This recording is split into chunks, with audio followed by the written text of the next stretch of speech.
Yogyakarta. Untuk melakukan wawancara sebagai bagian dari tugas mata kuliah Sistem Keuangan. Wawancara ini bertujuan untuk mengetahui bagaimana sistem operasional dari Pegadaian. Saksikan keseruan kami ya, stay tune. Baik, selamat siang Bapak. Perkenalkan, saya Kamita Kaila dan teman saya Rita Jurahmanto. Kami mahasiswi dari Universitas Muhammadiyah Yogyakarta, Prodi Ekonomi. Di sini sedang ada tugas wawancara mengenai operasional lembaga keuangan untuk mata kuliah Sistem Keuangan. Mohon kesediaannya Bapak untuk berbagi informasi mengenai pelayanan dan operasional di Pegadaian Kemudian ini.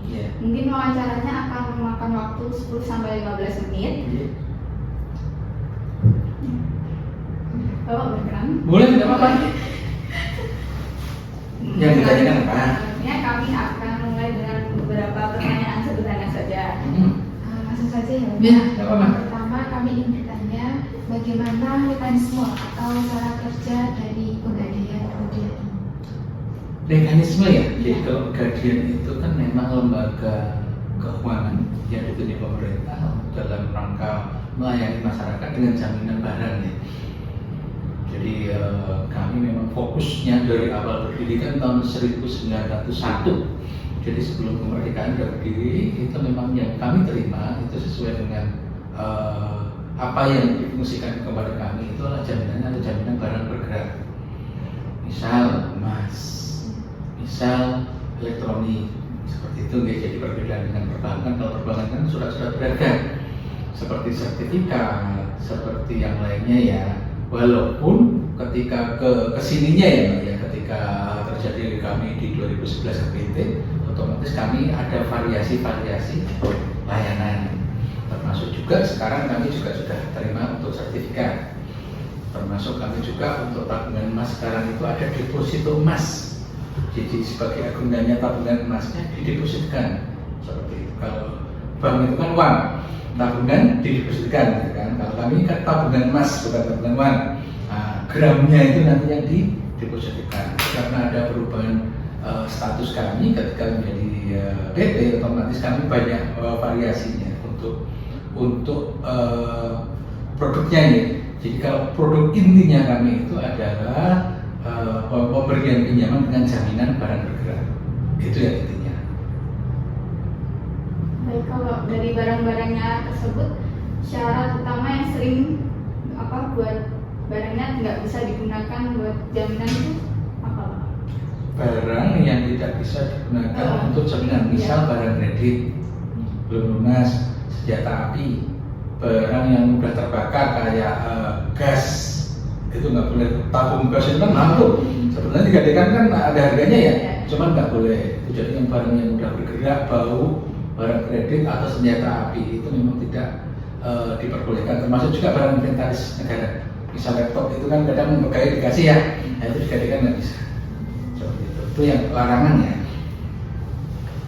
Kalau kendalanya yang sering dihadapi di sini apa ya, Pak? Kendala misalnya Kendala operasional. operasional kami relatif lancar kalau di sini karena saya lihat juga masyarakatnya walaupun di pinggiran secara IT lebih melek ya dalam artian. Jadi kalau kami kan di bank namanya ada mobile banking, kalau kami namanya Pegadaian Digital Services, jadi aplikasi Pegadaian punya. Nah itu nanti mereka itu sudah kayak melunasi, itu udah nggak datang bawa uang kayak model dulu ya. Dia melunasi sistem datang tinggal nanti seperti itu. Jadi kalau kendala relatif saya selama saya juga baru kan ini sebulan juga relatif lancar. Terus bagaimana untuk memastikan keamanan nasabah, data nasabah? Data nasabah kami kan juga ikut juga undang-undang terkait perlindungan data nasabah ya. Jadi untuk sama sih sebetulnya dengan perbankan, ketika kita masukkan untuk data nasabah baru, ketika kita ngentri NIK ya sekarang ya di KTP itu otomatis kami langsung terlinkkan dengan Disdukcapil. Jadi kalau misalnya ada NIK nggak wajar atau dia nembak atau dia ngarang ya itu nggak bisa, dia balik. Jadi ketika saya unit ini dengan dimasukkan nama terus ibu kandung ya. Nah, ketika kita kan ada link gitu kan, kita klik gitu kan, dia langsung kalau dia berhasil nanti ada tulisannya berhasil, terlink dengan disukseskan. Kalau enggak dia balik, data tidak diketahui, data tidak seperti itu. Untuk perlindungan administrasinya, ketika itu kan pertama nasabah di sini namanya kalau yang baru FDN ya, form data nasabah diisi semua, tanda tangan, baru kita masukkan ke sistem. Nah, sistem nanti kan arsip KTP sama FDN itu kita arsip tersebut sesuai abjad ABCD-nya masing-masing. Seperti itu. Kalau misal ada nasabah yang menggadaikan sesuatu, terus suatu saat nggak bisa nembusnya, itu barangnya di kemana? Namanya lelang. Lelang. Ya, jadi pegadian itu sesuai dengan undang-undang KUHP kalau nggak salah ya, itu adalah salah satu instansi yang ditunjuk negara boleh melakukan penjualan lelang. Kalau kayak bank itu kan pelelangnya di kantor lelang negara. Ada di mana depannya Taman Makam Pahlawan itu kan ada GKN, Gedung Keuangan Negara, itu di belakangnya itu namanya kantor lelang negara. Itu mereka harus menyerahkan berkas ke sana dan yang modal negara. Kalau kami bisa, jadi ketika perjanjian dengan kami itu kan rata-rata 4 bulan. Nah, 4 bulan itu ketika nasabahnya tidak datang sesuai perjanjiannya itu kan kita ada WH. Jadi waktu jatuh tempo 1 minggu sebelum jatuh tempo itu mesin dari Jakarta Pak, langsung yang mau jatuh tempo seminggu langsung gitu tuh mesin yang jalan. Nah menjelang itu kadang orang lupa nggak datang atau bandel lah kasarnya, itu nanti kita menjelang tanggal lelangnya kita lihat lagi. Jadi untuk melakukan lelang itu kami melakukan namanya tahap-tahap itu ya, pemberitahuan itu tahapnya nggak langsung. Kadang yang WA nggak aktif, ya kan kita surati, kita bikin surat pemberitahuan bahwasanya sudah lewat, itu mau diperpanjang atau mau dihilangkan seperti itu. Itu proses sebelum lelang. Nah ketika memang kadang ada yang udah nyerah nggak ada, datang nyerah itu udah, itu namanya pelelangan ya, kita jual secara itu kan kebetulan ada meja di pojok tadi dengan kalau lihat itu untuk untuk istilahnya kayak di toko emas itu dipajang, dipamerkan. Cuman itu kuncinya belum kita nggak berani. Kuncinya itu tuh kalau orang mengambil suara kan bisa keluar suara, kan kosong itu. Nah itu harusnya ditanya di situ nanti Mbak. Ada harganya, emasnya cincin 18 karat 2 gram harga segini sudah seperti itu. Itu namanya lelang rentengan ya, rincian eceran istilahnya. Kalau dulu ketika pegawainya masih banyak, lelang itu nanti datang. Kita punya lelang sendiri Mbak. Misal kayak gini ya, nanti terbuka. Nanti banyak orang di situ tuh. Nah nanti kita dulu kan kain kita terima nih, kain jari yang dipakai ibu kita itu kan dulu diganti ya. Kain harga 50.000 harga minimal, gitu kan. Nanti sana dapat nawar 51.000 satu kali, 2 kali, ada yang ke atas lagi ya 52, 1 kali 2 kali gitu terus sampai selesai. Karena sekarang gaji cuma 1, saya lelang yang layani nggak ada, makanya bikin retail gitu. Salah satunya retail. Kalau dulu secara gambarannya kayak gitu lelangnya, harus ditunjukin emas 1 kalung 2 gram harga 2 juta, nanti ada yang nawar 2 juta harus naik, nggak boleh turun ya.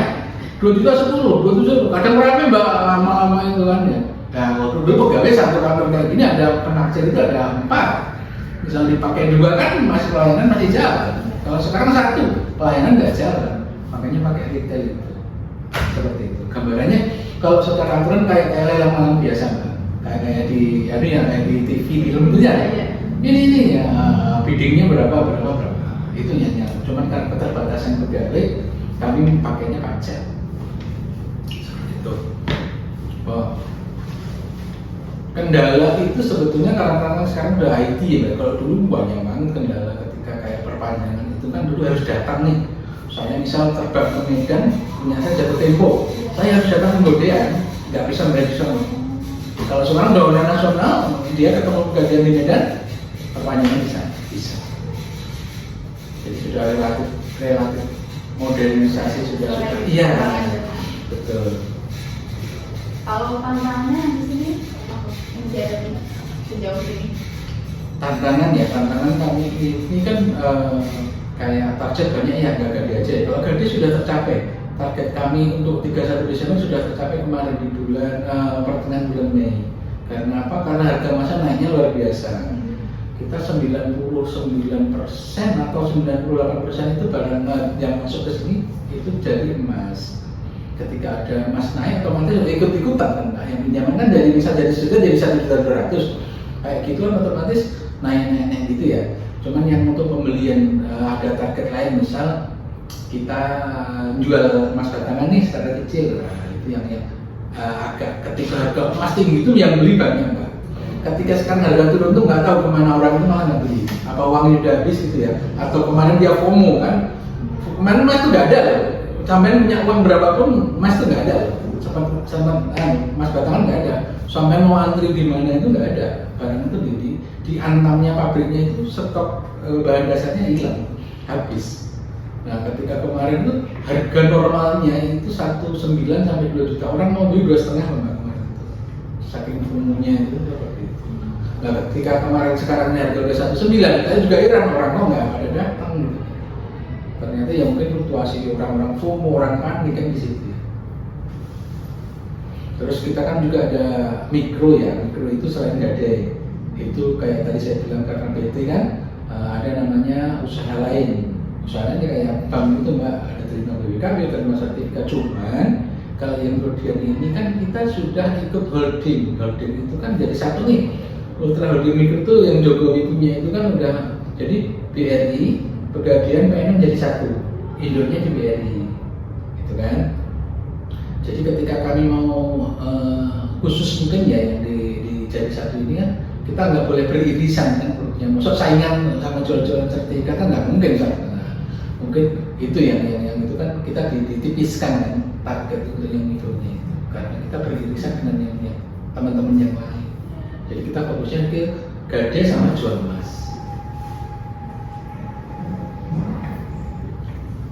Sudah ada gambaran? Belum pernah gadai?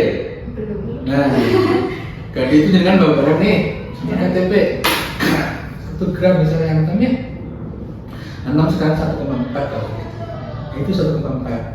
Jangka waktunya 4 bulan. Kalau di sini bisa 4 bulan atau 6 bulan.